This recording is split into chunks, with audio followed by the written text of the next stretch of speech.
Okay, so if I could have each one of our panelists introduce yourselves and tell us what inspired you to pursue your career in Verizon along with your tenure. All right. Hello, good afternoon, good day, good evening, wherever you are from and at. Welcome. My name is Malima Camp, and I am a director within Verizon in the supply chain space for leading a team for strategic vendor governance. And in a short explanation, my team helps support the sales team as they go out and sell our wonderful service. My team comes back and we own some governance and we support and own the relationship for our vendors to ensure that we are delivering as our customers are expecting. So lots of things happening within that wheelhouse, but all in all, we partner with our internal stakeholders, making sure we're delivering on a great customer experience. I've been with Verizon 25 years. Within that time frame, I've held a total of 9 roles. 5 of them have been leadership. I started out as an engineer in the business, and then looking for opportunities and seeking opportunities for advancing within my career and increasing my responsibilities. What inspired me really to work for Verizon is many moons ago, in 25 years to be exact. I went on a career fair, walked past the desk, and the recruiter stepped aside and talked to me, looked at my resume. They were very welcoming, really impressed at that time. I was fresh out of school and I had a couple of months of experience at a .com, and they shared that I would probably be a good fit for Verizon. And then I did all the paperwork. Paperwork was back then, we didn't have a lot of online stuff. And then I got a interview, went through the interview process, and signed on as an engineer. And from there, I have been supported and thriving within our space to learn so much about our business. There's so many things you could do in this space. So, yeah, that's pretty much my story. Awesome. Thank you, Malima. My name's Matt Pena for everyone. I'm in I believe, the upper left-hand box. I've been with Verizon 21 years. I'm an associate director within their supply chain. I manage the distribution of wireless network equipment. And what that really means is if any of you have seen a cell phone tower on the side of the road that your cell phone connects to, my warehouse manages all the pieces and parts that go into building these cell sites. So it's my current responsibility within Verizon. We do this all throughout the Northeast. Like I said, I've been with the company 21 years, came in as a college hire, and have rotated through many different responsibilities, both within the operations organization as well as Verizon's supply chain. So I've had the opportunity to meet many people across the company.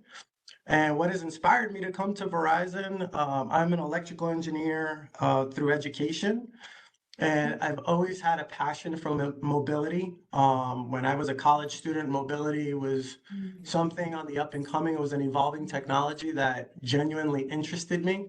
So combining my engineering background along with Verizon being a leader in that mobility space, it really inspired, and I knew that this was going to be a home for some time for me because it really fostered the things I'm just naturally interested in. So I've been here since, and very happy to be spending the next hour here with you all. Thank you. All right. Hi, everyone. My name is Sarah Owen. I am in corporate HR. I'm an associate director in executive compensation. So my role is really about designing how Verizon rewards performance and motivates employees at every level, everyone from our new college hires all the way up to our executives. Let's see, I've been with Verizon for almost 7 years now. I joined back in 2019 after I finished my master's degree through one of our rotational post-college hire programs. We call it the VLDP. I know there's a couple others on the call here, so happy to chat more about that as we go too. But yeah, I was really drawn to Verizon because I aligned with a lot of our corporate values. And I was also really excited by this mission of connecting people with the world around them and having such a household name. And all of the, Verizon plays a big part in all of our lives. Like right now, we're all using the internet to be here together. Um, and I also really cared about joining a company that would challenge me and provide me with different opportunities, being able to try out different things in my career, have different kinds of jobs, and really grow. And I've definitely found both of those things to be true so far in my time. So happy to chat with you all. Hello, everyone. I'm Jason Davis, and I'm currently a WD NFC supervisor. So that's where, everyone at night usually goes to sleep, right? But something that doesn't sleep is a network. So I supervise a team of 6 engineers just to ensure that everything going on at night with the network is going well and that we're able to provide surveillance to our network. I was inspired to join Verizon. I remember this was back right before COVID. I walked into a conference room for a conference that was being held for the National Society of Black Engineers. And I remember seeing that big red check mark walking into that room. So I was interested and I walked up and learned a lot more about Verizon. You would think that Verizon is just a phone store. It's far from the truth. Verizon provides so much impact and so much results for everyone around the country and even across the world. And I wanted to stay with Verizon just after seeing how much they took care of me. In my 2 internships that I took throughout the summer through COVID, as you all know, COVID was crazy for everyone. And for my work, I thought that, it's very scary times. People going remote, what's going to happen next? And throughout the whole time, Verizon was able to help me along the way, just not only feel comfortable, but still make it seem like I'm making a big impact. And that's one of the reasons why I love Verizon is because of their workplace culture. And that's what made me want to stay in there. Yes, thank you all so much for the introductions. I'll briefly introduce myself as well. I'm Kayla Foy. I'm the University Relations Manager here at Verizon. I've been with Verizon for 7 years, the same as Sarah. I started my journey though as an intern with Verizon, and I did 2 summers in their financial leadership development program before I moved into the full-time leadership development program, where I rotated throughout the business geographically as well as functionally for 4 years, 6 months every 6 months for 2 years, and then I stayed in one role for 2 years. And what made me choose Verizon was the similar reasons as everyone on the call: the workplace culture, the community, and then the values of the company, and then also the ability to be able to maneuver throughout the company and follow my interests. Like, I graduated from Tuskegee University with a degree in accounting, but today I sit here as a university relations manager under our campus talent acquisition team. So I completely did a pivot, and I was able to do that because of the resources here at Verizon, and then just the community that I was able to build in the network. So thank you to our panelists for introducing yourselves. And as you all know, today's title of the session is Know Your Power. And before you can advocate for yourself or step confidently into new rooms, you first have to truly know yourself, which isn't always very easy. And I know that you may feel like you know yourself today, but as you continue to grow and have new experiences, you'll learn more and more and more about yourself. So I want to ask our panel the first question: what does the phrase know your power mean to you, and how has Verizon assisted you with your journey? All right, I'll kick us off, Kayla. So again, I definitely think about reflecting inward um, of how to determine your key attributes and understanding your power. Some of the things that I've tapped into and realized that my strengths are is being collaborative, really understanding relationships as you work across various teams. As we experience different things, projects or programs that we're leading or supporting customers, there's so many teams that we have to work with on a daily basis, right? So making sure that I'm collaborative, uh, building relationships and strengthening relationships where there's opportunity to do better work or improve processes. Also tapping into emotional intelligence, right? Reading the room, having empathy, for other people, other teams, understanding my own self-awareness, and how I show up every day. But also we handle so much on a given day, breaking down tasks, right? To make sure that I can deliver on certain things versus trying to handle everything at once. And how Verizon has helped me develop those skills as a leader, even as an individual contributor. They have so many things that help us grow, right? So I've been involved in, we have 10 ERGs, and I'm a part of two of them. One specifically for women and allies, and then another called Wave, and then another one called Bold, which is for African Americans and our allies. And I've participated in key programs and leadership programs within those spaces as well. And we also have leadership programs that we have to do, just to strengthen not only ourselves but our teams. And we've done things like raise the bar, right? And it's talked about a monthly situation on conflict and resolution and how to coach up and continuously lead high performing teams. So Verizon has so many tools. The culture of our space is, to be collaborative. And so we have an opportunity to lean on those things and make sure um, we can help support our team and continue to grow. Yeah, and thank you, Malima. And just to add on to that, something you mentioned that I think is important for the audience to know is the self-reflection that you mentioned. And it's really an exercise in self-awareness. And when we hear self-awareness, there's really two questions that come to mind that I'd want to leave this team with. First question is what am I currently good at? And what would I like to be good at? Those are generally two questions that only you can answer. So spending the time to properly answer that and come up with the opportunities from a career perspective on where you'd like to be that are generally good starting points. What is it that you'd like to develop within yourself? What would you within yourself like to see be better?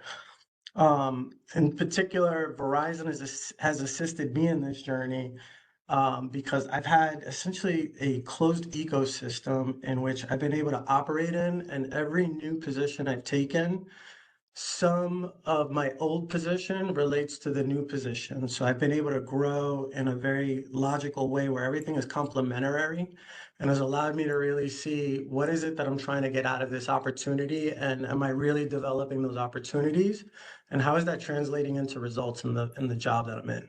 So part of it is asking those questions, and then, hey, how do I expect to see that in terms of results? Well, I love both of those points. I guess I'll add, I think for me, especially early on in my career, I think I had kind of a realization that there's not like a single way you have to act or be to be successful, and that can kind of look different for everyone. Um, and I also think that there's you have to understand the value you can bring even before you have years of experience or a big title. I know early in my career, I thought, oh, having any kind of power or influence will come much later, like, several promotions down the line or years of experience later. Um, but I think that you can actually bring a lot of value early in your career with a fresh perspective and energy. And kind of this concept of like you can bring value and expertise without having experience. And I think that has made me feel like I can show up a lot better in different situations and in different rooms. And I think Verizon specifically has really allowed me to try out so many different roles and to try different things, whether it's access to trainings or just the ability to, like Kayla mentioned earlier, she joined in finance and now she's in this role. And like it's so cool to have multiple careers within the same company.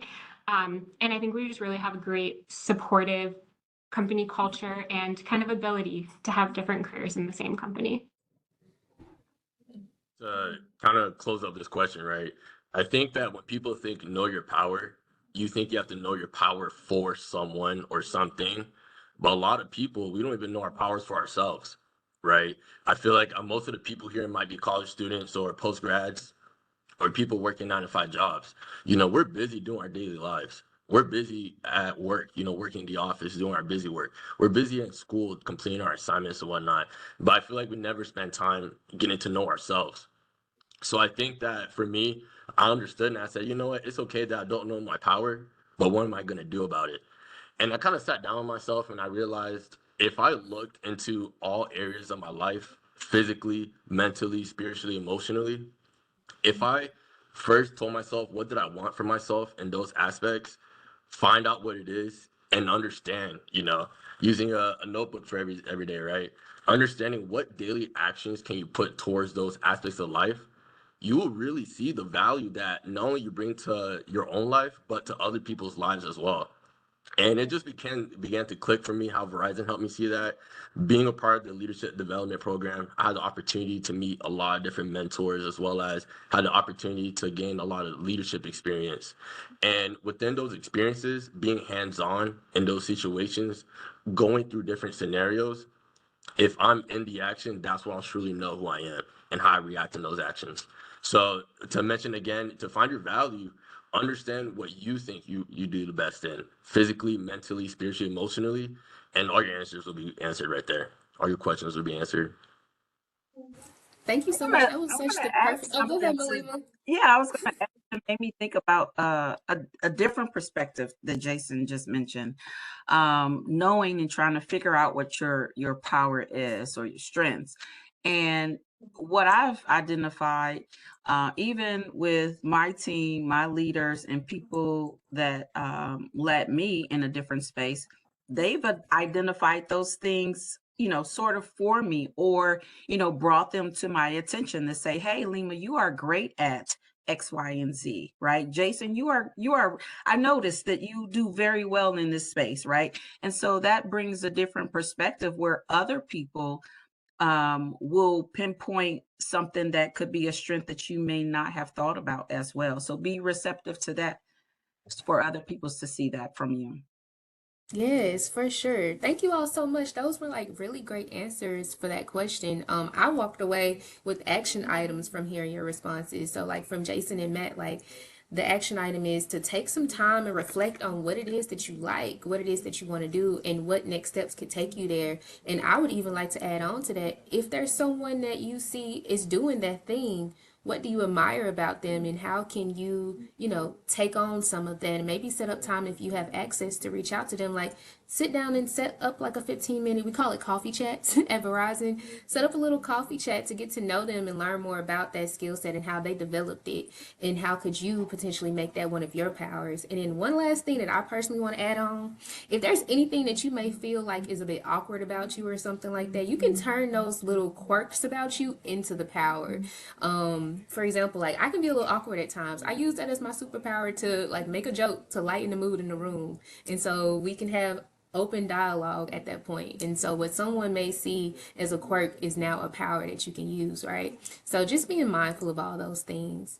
And my next question, Malima, you've grown into leadership while balancing a lot of responsibilities inside and outside of work. How did getting clear on your strengths help you move forward without feeling overwhelmed? And I know this can be relatable to our students because you all are active on campus. You're actively seeking employment in this economy, and you're also just trying to be a happy, healthy, whole human being. So, Malima, this question is very relatable to everyone in the room. How do you find balance throughout it all and while knowing your power? Yeah, excellent question. Because I, even today, can still relate, as they are right now, but at a different level, right? So I'm a mom of two girls, married mom.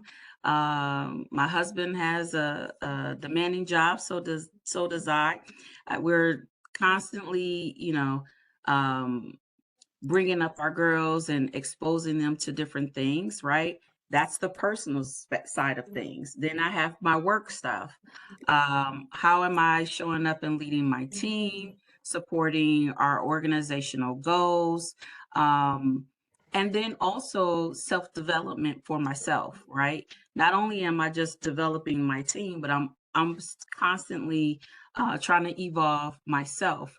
And all of those things have a priority. Looking for those key attributes, as we just shared within my leaders and my leadership, my team, to point out, you're good at this, right? Is this something that you can help bring on? Breaking down those large things into those smaller tasks, identifying key attributes in my leaders to take on. So that's the delegation. One thing I learned about me is sometimes I can take it all on. And then I would get overwhelmed. But how do I curb that from happening? Making sure I understand the priority of something. When is it due? How long do I have to give a result on something, but making sure that I can balance my day, looking at what I prioritize. Now, Jason, I think we're twinning here, because I have a notebook where I write down my to-do list still every day, what I'm going to prioritize, what I need to go back, what I haven't finished, and making sure that there's a balance, right? Sometimes we have to take a step back. One of the things, as small as it may seem, is huge. You think about lunchtime. Sometimes we're just on the go, on the go, on the go. We're meeting, we're discussing things, we're leading efforts, but taking the time out of my day to decompress for a second, even if it's between meetings, taking a quick walk around the building, making sure I have a lunch of some sort or something on my stomach to help me refocus, right? So it's those little things, of being intentional about your day, to make sure that you can continuously show up, and then, act on all the things that you're supposed to deliver. Thank you so much, Malima. So, if I had to sum up what Malima just said, some of the ways that you all can find balance in knowing your power is delegation, taking time to really focus in on your health. So, make sure you get some nutritious foods, move your body, and then just take a breather. And that's really important. Work life balance is one of the things that keeps most people at Verizon. Just this last season during the fall, we went on a tour called V Teamer for a Day to each one of our offices. And at each one of those sessions, we introduced the students to this workshop that we created called How to Avoid Burnout, because we identified that that is something that most people are experiencing. And so at Verizon, we want to be able to assist you with that by offering time off of work. My manager, Liz, she's not on the panel, but she's on the call in the top right corner on my screen. Thank you, Liz, waving your hand. Liz just took time off yesterday to go play in the snow with her daughter. So like those are the things that you're able to do here at Verizon. We really see you as a person, and we want you to take time to care for yourself as a person, because if you're not doing well, how are you going to show up well at work? And so thinking about that as a student, if you're not taking care of your mental health, if you're not taking care of your physical health, if you're not being social outside of your responsibilities, and if you're not taking care of your classes, how can you show up whole? So make sure that you find time and prioritize what needs to come first. Okay, so let's move forward to our next session. I have a quick poll that I want you all to participate with me in the chat. When you're in a new or intimidating room, do you tend to listen first or speak up early? If you could, drop in the chat, listen or speak with your answer. And I know for me, I tend to listen first when I get into the rooms, just because I want to take it all in and learn about that space. Okay, and I'm seeing a lot of listen. Everybody listens. You all are definitely using your two ears. Okay, someone said that they speak. I love that. And I want to mention that there's no like right or wrong answer to this. It's all about the approach that you have. But knowing when and how to use your voice is a skill that you build over time. And that brings me to the perfect segue to our second half of this, of owning your value in new rooms. And so, Jason, during your time as a leadership development program participant, you were part of the Verizon Leaderboard Shadow, the Verizon Leader Shadow Board. You were able to connect with executives, including our CEO, early in your career. What helped you find your voice and communicate your value in those spaces? Thank you, Kayla. So again, what Kayla just mentioned, the VLT Shadow Board, this is where a group of people within the company, VLD peers, such as myself, we have we're given tasks to complete business challenges, as well as speak with, if you want to call them, the higher ups, such as the CEO. And I'll be transparent with you all, right? You know, meeting the boss of the boss of the boss, you know, all the guy all the way up top. It's probably the scariest thing, right? I never had an opportunity to do that, and I am blessed that Verizon gave me an opportunity to actually speak to our CEO, something that thousands of people, millions of people can't do in their jobs, right? And with this intimidation, I thought to myself, okay, how can I go into this room feeling comfortable? And this is why I learned, and this is for everybody, right? Whether you're talking to somebody that's a higher up, if you're about to do a presentation, if you're about to do a speech, you're not there to impress people. You're not there to impress anyone. You're there to have a job, and that is to teach value, to give value to your audience, and also just hearing them out, right? Kayla, she did a poll and mentioned that a lot of people were listening. I do think that's very important, right? I'll kind of show you why. So in that conversation with the CEO, his name was Hans at the time. We were all in the virtual group call, about 5 people total in the room. And I learned that when you, and this is for everyone again, if you have a conversation with anyone, if you want them to really like you, focus on what they say and their point of view and understand the angle they're coming from, and then speak your own. I feel like in this world, as people, we're very self-centered, right? And that's not in a bad way. That's just how humans are. And we love talking about ourselves. The thing is, there's other people that like to talk about themselves. So no one really has the time to listen in and hear someone out for something. I sat in that room and with the people that I worked with at the time, we listened to our CEO just talk about what he was passionate about. I found out he wanted to be a police officer before becoming a CEO, right? And I feel like he never had the opportunity to tell anyone that. Just understanding more about what he was looking for, understanding the audience you're going to and seeing what they need, what value do they need, listening to them, and then be able to communicate your value through that, through results you can coming in, it's going to help you out a lot. So in that call again, I asked those thoughtful, genuine questions. I made sure the conversation was less about me and more about Hans. I made sure to just really understand his angle and what his point of view was towards the conversation we were having. And at the end of the conversation, not only did he answer all the questions that we asked from him, but we got so much value. We learned so much from him that was able to benefit the company overall and provide ideas that has helped Verizon gain more revenue, right? So as I mentioned before, a little takeaway, right? When you talk to your friend, when you talk to your family, when you talk to a teacher, when you talk to a CEO, just really listen. Sit down and listen. Just really hear out the other person's perspective because they don't get the chance to do that all the time. And if you do that, I promise you, they're really gonna like you, and they're really gonna lead that conversation, remember your name because you actually took that time to talk to them and listen to them. Thank you so much, Jason. And for you all on the call, make sure that you find Jason on LinkedIn because he has very high connections. Thanks. Um, Yeah. and so, moving forward, one thing we hear often is, I'll do it when I feel ready, but confidence usually comes after you successfully completed an action. If everyone on the call, if you've ever been nervous to try something new, could you drop in the chat relatable? Because I know that I can sometimes get a little nervous when I'm trying something new. Yeah, we have some relatables coming. And someone said that they look up to you, Jason. I love that. This is what it's all about. We are here to inspire you all and tell you about the experiences that we have here at Verizon. So many relatables. And honestly, like it can be really difficult to try something new because you think you have to be the master of it, but you don't. And so that really pulls us into this next section. So, to my panel, looking back to when you were a student or early on in your career, what's something that you were nervous to try, but you said yes to anyway? I know me speaking from experience, the one thing that jumps out to mind is going from a single individual contributor when I started in the business, being responsible for the output of my work, to becoming a people leader, where I then became responsible for the output of others and making that transition early on in my career where I had never had the opportunity to lead people.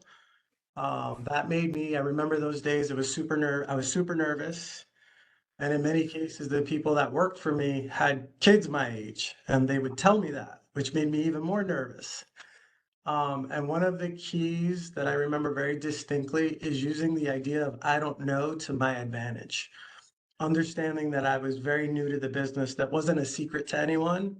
And it kind of dropped the big elephant in the room, for lack of a better term. Like, I'm obviously the least experienced in the room, but I'm responsible for leading everyone. So using I don't know as an advantage, I made sure everybody knew that, and then gave them an opportunity to allow them to show me what they know. And in that process, it dropped the guard down for me. It dropped the guards down for my team. It allowed them to communicate in an educational way for me to learn, as opposed to not understanding what my motivations were for my employees and me trying to understand what they do. So using the tool, using the idea of I don't know as a tool to your advantage was very instrumental in me getting past that nervousness and getting up to speed with what I was responsible for. Nice. I love that. And in that story, Matt, there's a like story of humility in that. Like you're going onto the team and you're saying, I don't know. And that also kind of goes back to what I was saying earlier about using your quirk as a power. Your quirk was that you were the youngest in the room. I don't know. So I'm here to listen to you all. And then once I learn everything from all these different perspectives and I'm new, I can bring a fresh insight to the room. So thank you for sharing it. Anyone else? Yeah. So I Go would ahead, Lima. say being open um, to the things that you are not familiar with or that you don't know, or playing the new card. Being open to receive those things, I think, is also key, because in any space, any job, any role, activity, leadership role, you're not going to have all the answers. However, um, the key is leaning back, and I think Matthew said this earlier, using your past experience and the knowledge you've gained and the skills as a stepping stone into your next space, right? You may not have done experience in, this particular thing, but you've done something similar. So using that past experience to help you grow, learn, but also being able to absorb things that leaders that's been in that space for a while, giving your fresh perspective, right? Because the other thing about that is people that have been in a space for a very long time sometimes can have a little slight bias where this is what they've been doing, this is the way. But I definitely think the advantage of being new in the space, you come with a brand new set of eyes, and you can ask questions about, well, why is it that we do this, right? Or is there another opportunity or another way to do that? So, pulling back those skills that are transferable, but then allowing yourself to absorb some of that so you can develop new skills as well. Love that. And then Jason, were you about to say something? Yeah, I'll quickly go. So this was back during COVID again. To kind of answer this question, I was asked to become the president of the National Society of Black Engineers, and when I heard that, I was very intimidated. Right, kind of going back to the CEO situation. But something I learned was, like, confidence. Yes, you can think about it and feel motivated, and that's where you get your confidence from. But I learned that you can really gain confidence by doing, by getting results, and being able to show for it. That's the best way to build confidence, because you can walk around and saying, you know what, I was able to complete this, I was able to do this. So at the time, I realized, with me being a president for the first time ever, I didn't know how to do it. But the thing is, there were people who did it before. So let me ask the people who did it in the past. Let me see what worked and didn't work. Also, understand your audience, right? Going back to what do the people need? You can talk about yourself. You can talk about what you think people want to hear all the time. But when you truly understand why someone's there and you're able to leverage that, that's going to take you so much farther. So after doing that for a bit, I became a lot more comfortable as president, confident, and I just realized in life, you just have to trust yourself and do the things that are challenging, because when you get out of that, the person you're going to be walking out of that door doing that challenge, you're going to be completely different in the way you act, the way you talk, and the way you walk. Yeah, I love that. And different in the most positive way. So, Sarah, I have a question for you. You kind of hinted at it at the beginning of our call, but when you first joined Verizon full time, you were tasked with a pretty big project. What did you lean on during that experience, and what did it teach you about trusting yourself? And I can't Sure. wait for y'all to hear about this project because I was like, oh my gosh, they gave you this already? Yes, thank you. Yeah, so for just a little bit of context, when I first joined, I was tasked with a leadership role in helping to run one of Verizon's women's development programs. It was for its inaugural cycle. It was called Women of the World. And we had a few thousand participants. Everyone was getting together in person. This was company wide for the first time. And I remember hearing about it when I was interviewing for my role at Verizon and being so excited and so passionate and like, wow, that sounds incredible. And then I guess someone was like, all right, we're going to give her that job when she signs on. So it was super exciting. But I found myself in this place where I was like, wow, I don't even really know how to get to the cafeteria without getting lost yet. And all of a sudden, I'm making these huge, huge decisions. Like, how did I end up here? Um, and I was in this role for about a year and I learned a ton, of course, tactically, but also about myself and trusting myself and how to navigate these situations in the future. And I think a lot of it, I'm sure, unfortunately, like we all kind of had what we call imposter syndrome before, where you're a little bit like, ooh, should I be here? Um, and I guess my first thought is you have to kind of acknowledge that feeling, right? Like feeling like you're a little bit underqualified to be in a room probably means you're in a really good room because you're surrounded by people who have all of the experience and knowledge and skills that you're trying to find yourself. Those first responsibilities are going to feel so much bigger than you've ever experienced and way more visible than you expected. I was expecting to kind of like, hide away that first year and not be kind of thrown into things. But that feeling of discomfort just means that you're stretching. And even though it's really uncomfortable, if you wait until you're ready to go to an opportunity, you're probably not going to get there. Like you do have to kind of live in that space of discomfort a little bit. Um, and then feeling like, and I think I mentioned this, like expertise doesn't always equate with experience. Like you bring a lot of value by having a fresh perspective, but the kind of the flip side of that is you can never be too prepared. So remember that you're there for a reason. You were hired for your potential and your critical thinking because you're a hard worker, not because you're an expert in this space yet. Nobody expects you to know all the answers or show up on day one like perfectly like ready to go, but being prepared can help close a lot of that experience gap. So I know for me, like when I'm prepared, I just have less room to be nervous or anxious because I'm so full of like, oh, here's all the thoughts and all the data I've collected and I've anticipated questions and I'm ready to answer. So you feel a lot more comfortable. And I think it was Matt maybe who said you can kind of leverage your newness to be a strength. Like ask your questions strategically, not apologetically. Like lean into that you're new. Like curiosity is really well respected. And honestly, it looks better than kind of sitting there silently confused. Like own, like, hey, I've never heard of this before. Can you walk me through this? I know Verizon and any other employer is really going to value if you're able to learn quickly rather than acting like you've never struggled or tried something and failed before. So again, those fresh perspectives can be really valuable. And then my final thing, something I really learned is like your support system really does matter.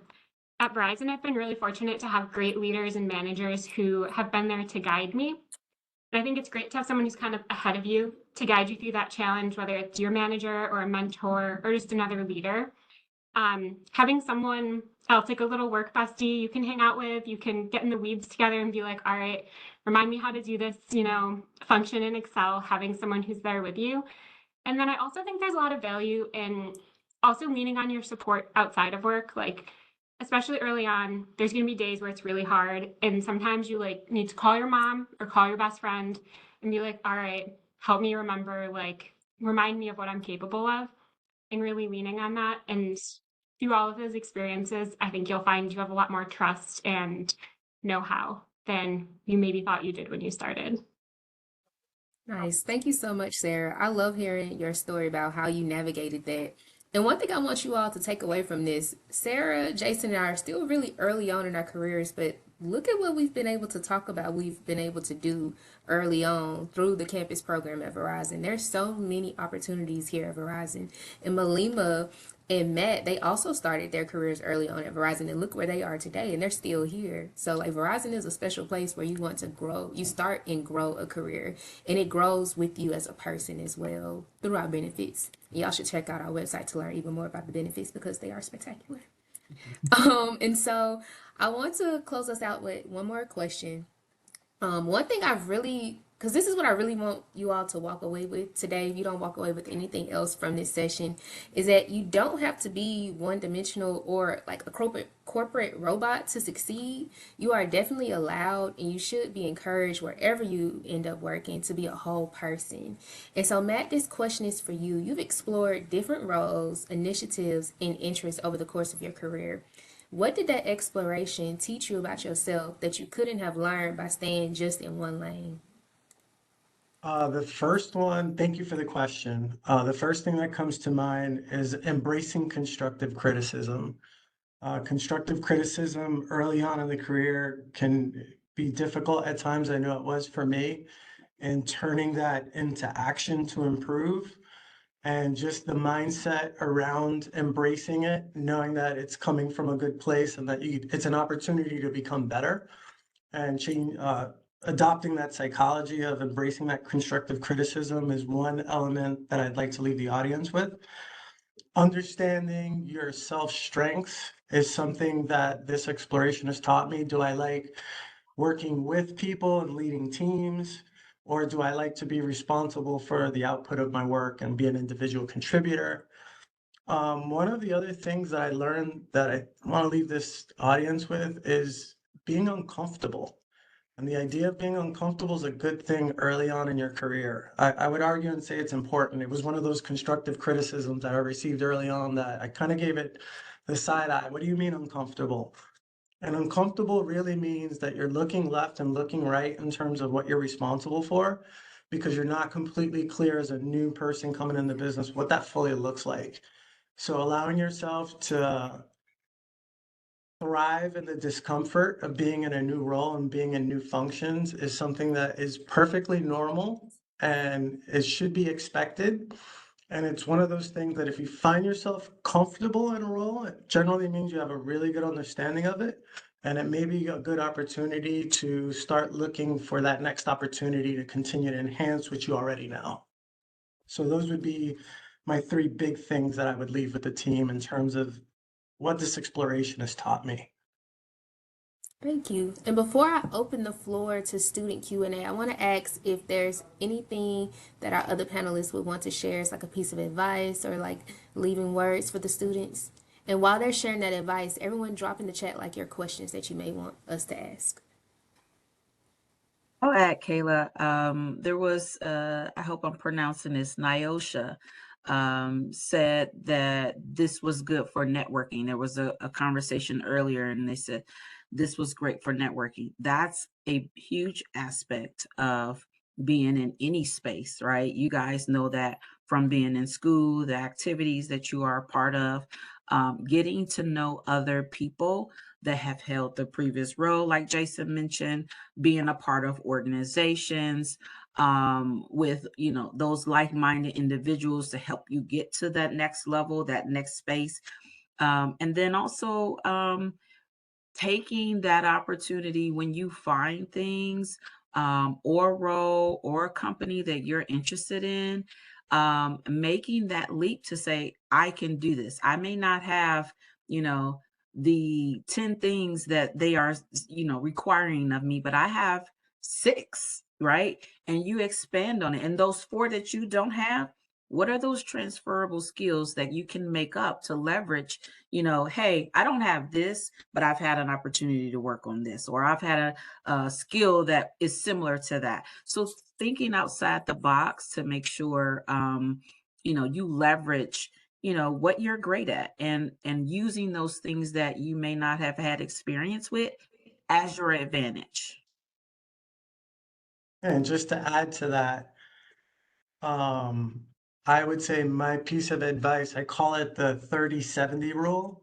meaning when you come into your initial position right out of school, everything is going to be new for you. But as you start to look for those new opportunities, one of the recipes that has worked well for me is whatever new role I'm aiming or looking to transition into, 30% of the work required in that role I have to be familiar with, so that I have the time and opportunity to learn the 70% that's new. I've been at Verizon, like I mentioned, for 21 years, and I've been through 7 different rotations in and out of different organizations. And I have found that that is a very good recipe where you never get to a point where you feel overwhelmed and you become unsuccessful as a result of being overwhelmed.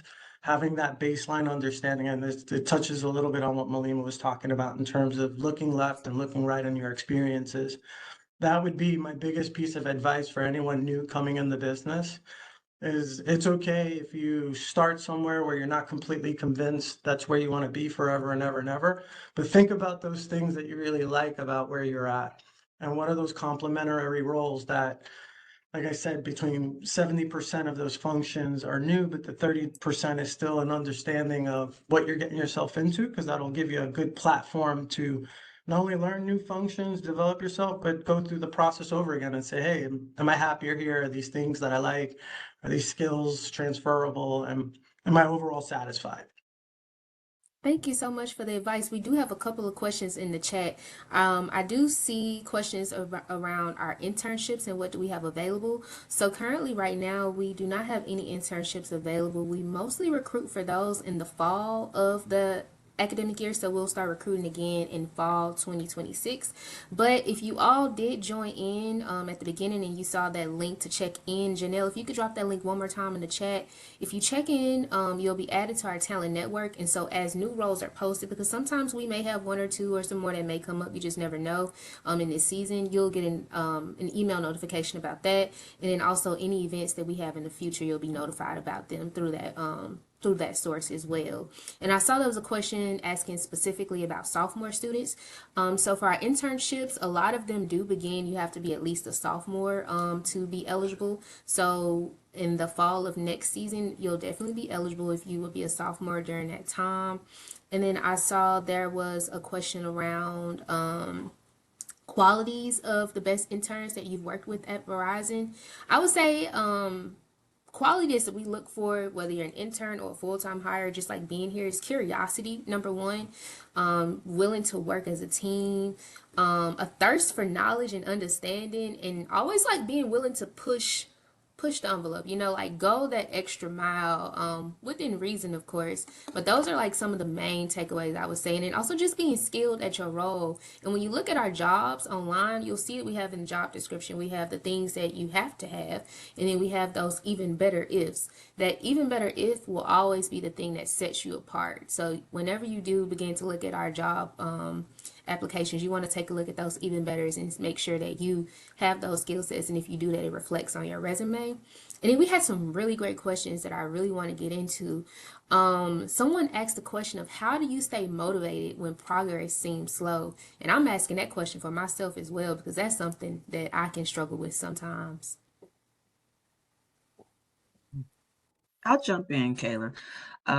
That's a question, and I'll use it from the perspective of career growth, right? One of the things that you have to learn is that your progression is not always straight up the ladder, right? You have to look for opportunities that, cross-functional teams that you want to have more support or knowledge, skill set, and experience in, and being open to that.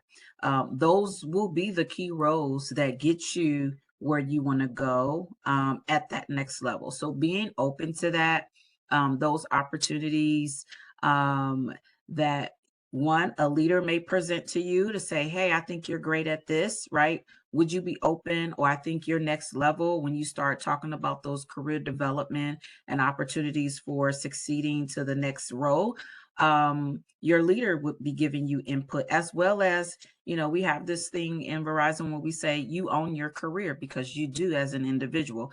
All of us on here own our career and where we want to go, what impact we want to make to the organization and ultimately Verizon. So being open to that, if you know your goal is to get, from an individual contributor to one, a leadership position, map out how you get there. Work with your mentors and other peers to say, I want feedback on how, you've been engaged with me, or how well I led this program, or, a process or whatever. So being open to, sometimes everything is not going to be upward, upward, upward. There's going to be maybe some lateral moves. There could be, maybe going back to individual contributor roles, right? To help you build those muscles to get you to your ultimate goal. And again, that takes time, right? It's not equal across the board. I'm sure we all have our own stories on how we've gotten to the next level. So Yeah, and then one thing I will also add in is to celebrate those small wins too, because when I'm working on things, especially like my personal goals, small wins will always keep me aligned with the progress and to remember like the why. So, for example, I have this goal to work out 3 times a week for the rest of the year. I didn't work out last week, but the weeks before that I did work out. And so I celebrated those wins. I write it on my board and like just make sure that I like write how I felt that week, and that helps me to stay motivated and remembering the why. So also on my whiteboard, I wrote exactly why I want to work out 3 times a week, for my health and, all the things. So those are some reasons that I would also provide to you all too, but I'm still working on that. So thank you, Malima, for sharing how you stay motivated. Another question that we had was, how have you found your voice as a leader? And I would really love to hear from Sarah and Jason because you all are new leaders as well. So I feel like that could really be helpful for the students listening in. Yeah, I'll go first. So, find my voice as a leader. First, understand what leadership style you fall in. And you're going to get that from feedback from people you may have worked with. Maybe if you self reflect, as Malima mentioned earlier, if you self reflect to yourself and say, hey, what type of person am I? And after I did that, it's going to take some time. It took me 28 years to this day to understand who I truly am. So it's going to take time, and that's okay. It's not about the journey, or it's not about destination. It's about the journey you're taking. So I learned that as a servant leadership, I learned, okay, if I want to be a servant leader, how do I serve the people that I'm leading? And after realizing that the best way to become a supervisor is removing roadblocks from your workers' jobs, understanding how to make jobs easier for your workers, and just connecting personal relationships with them, I focused on that. I focused on that, and to this day, I've received compliments on my leadership, and I've been able to give a lot of thanks to people who have helped me get there and helped me really find out who I am. So find your leadership style and understand what you need to do. What actions, tangible actions, can you do to lean into it? Yeah, I love that. I think that's great advice, Jason. I'll also add, like, I think a lot of the best leaders that I've worked for, I've seen are just really authentic. And, there's not one way to be a leader. It's going to look different for everyone. But like anything in life, like you're going to be a better leader if you're being true to yourself. So, you can pick up lots of pieces of advice from how you've seen different people lead and choose what you like and leave what you don't. But at the end of the day, I think it goes back to like knowing your power, like you are going to be more successful when you're operating in a way that's authentic and true to yourself and leaning into your strengths and not trying to necessarily double down on your weaknesses and grow them, but know where you shine and then lean on those around you for areas you might not be as strong.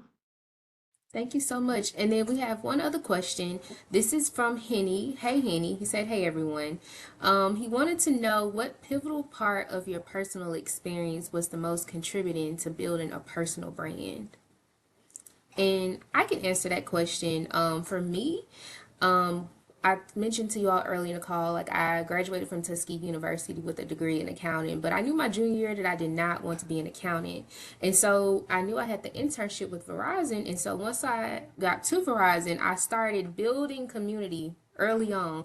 I built community in HR. I built community in legal. I built community at the Verizon Foundation, which is our nonprofit side of the house, just to learn about like what does everyone do here? Like what are you all doing? And by doing that, I had now established a personal brand as the young woman from Tuskegee who majors in accounting, who's really skilled, but she's also very personable and really is interested in learning more about Verizon.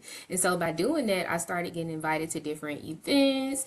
I was even invited to serve as a volunteer at my university through our Verizon innovative learning program. And so by doing that, I got exposed more and more and more and more to the Verizon culture. And so I had a larger community because once you know one person, that person now knowing what you want to do will introduce you to other people who can assist you along with that journey. And so once I became full time, I was able to once again meet with people, tell them my aspirations while also doing a really great job at what I was like tasked with doing.